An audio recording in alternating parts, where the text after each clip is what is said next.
কোনটা হালাল কোনটা হারাম, কোনটা পাক কোনটা নাফাক, আমি আসলাম কোত্থেকে, আমার গন্তব্য কোথায়, আমি যাব কোথায়, যাচ্ছি কোথায়, করছি কি, করা উচিত কি, আমার আগে যারা মরতেছে তারা কই গেল, প্রতিনিয়ত যাচ্ছে কোথায়, আমার আব্বা কই গেলেন, আমার দাদা কোথায় গেলেন, আমার আগের পৃথিবীর মানুষগুলো কেন দুনিয়া ছাড়লেন, কেউ মরতে চায় না, কেউ থাকতে কেন পারে না, কেন পারে না, এরা যাচ্ছে কোথায়, এরা হারাচ্ছে কোথায়, এই সবটুকু ভাবনা বুঝ দেমাগ আল্লাহ তাআলা মানুষের আকলের মধ্যে বুঝার মতো সক্ষমতা দিয়েই আল্লাহ তাআলা আকলটা দিছেন।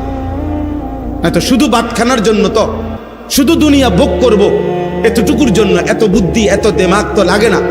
জন্তু জানোয়ার তো এর চাইতে কম আকল দিয়া পৃথিবী আমাদের চাইতে বেশি ভোগ করে।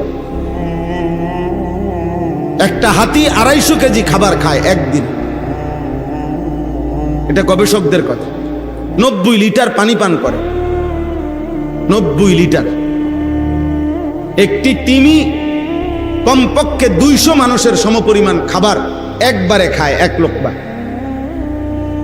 একটি বাঘ ন্যূনতম 20 থেকে 25 কেজি গোশত একবারে খায়, কমপক্ষে ন্যূনতম।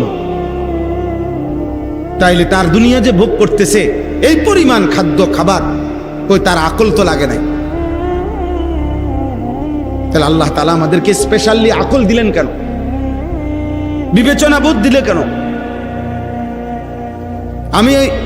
আমি আপনার মধ্যে পার্থক্য করার, আমরা গরম দেখলে গরম বুঝি, ঠান্ডা দেখলে ঠান্ডা বুঝি, সুখ দেখলে হাসি, দুঃখ দেখলে কাঁদি।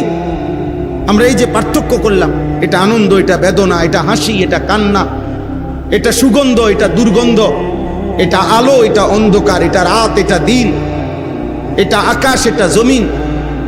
এই যে পার্থক্য আমাদের মধ্যে, বলো ভাই, বলেন বাবা, এটা কেন দিলেন আল্লাহ? শুধু ভাত দুগা খাওয়ার জন্য? শুধু পেশাব পায়খানার জন্য?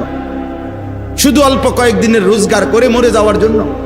না, ভিন্ন উদ্দেশ্যের জন্য।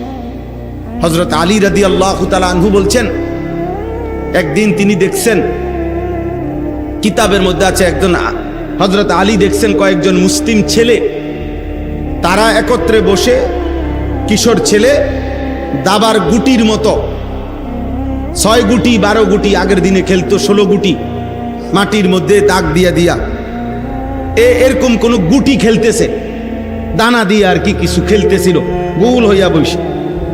হযরত আলী রাদিয়াল্লাহু তাআলা ওনার হাতের